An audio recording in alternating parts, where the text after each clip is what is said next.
বন্ধুরা, আজকে আমি দেখাবো খুব ইজি প্রসেসে মাটন তৈরি করা। মাটনের আমি যাবতীয় যা যা দিচ্ছি সব আমি তোমাকে দেখিয়ে দেবো আমার ভিডিওতে।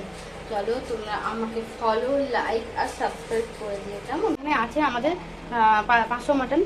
আর মিক্সারে বেটে নেবো হচ্ছে তোমার টমেটো, আর এখানে হচ্ছে আদা আর রসুন আর কটন আর 2-3টে মতো কাঁচা লঙ্কা।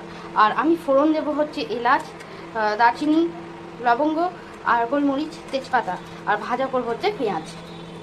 আর সব থেকে ইজি প্রসেস করবো হচ্ছে তোমার প্রেসার কুকারের মধ্যে রান্না। দেখো বন্ধুরা, আমার তেল গরম হয়ে গেছে। এবার আমি তেলের মধ্যে দেব ফোড়নগুলো। এই যে ফোড়নগুলো দেখতে পাচ্ছ, এই ফোড়নগুলো আমি তেলের মধ্যে দেবো। তারপর আমি এর মধ্যে দিয়ে দেবো ভাজা পেঁয়াজ। আর তরকারিটার মধ্যে যেন ভালো রং থাকে তার জন্য আমি একটু চিনি দিয়ে দিলাম।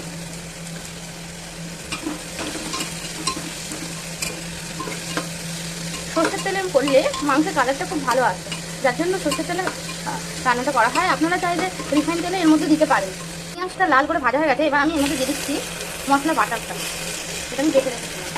তারপর এটাকে ভালো করে নেড়ে এর গন্ধটাকে কাটিয়ে ফেলতে হবে। অল্প অল্প করে জল দিয়ে এটাকে খুব সুন্দরভাবে করতে হবে। বন্ধুরা, আমি কষে ফেলেছি, ঠিক আছে। এবার কষে ফেলার পর আমি এর মধ্যে দিয়ে দেবো এই ডুমো করে কেটে রাখা মাংস আর আলু। আমি মাংস আর আলুটা দিয়ে দিয়েছি, দিয়ে এটাকে ভালো করে মিশে কষানো হবে। কিছুক্ষণ কষানোর পর আমি এর মধ্যে মশলা অ্যাড করব। এর মধ্যে দিয়েছি জিরে গুঁড়ো, লঙ্কা গুঁড়ো, হলুদ গুঁড়ো, সামান্য একটুখানি নুন আর কাশ্মীরি মির্চ আর ধনে গুঁড়ো, ঠিক আছে। এটা দিয়ে একটা সুন্দরভাবে পেস্ট তৈরি করে নিয়েছি। এই পেস্টটা দেবো আমি এই তরকারির মধ্যে, এটার মধ্যে কষা হচ্ছে।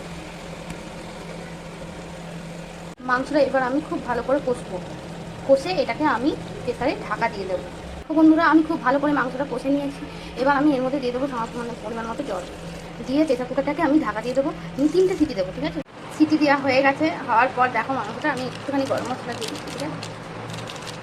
দিয়ে ভালো করে নাড়িয়ে নিচ্ছি। আমার মাটন রেডি আর অসাধারণ একটা টেস্ট হয়েছে। চলো একটা বাটিতে নিয়ে দেখিয়ে দিই তোমাদেরকে, তাহলে বুঝতে পারবে। আর মাংসটা পুরো সিদ্ধ হয়ে গেছে।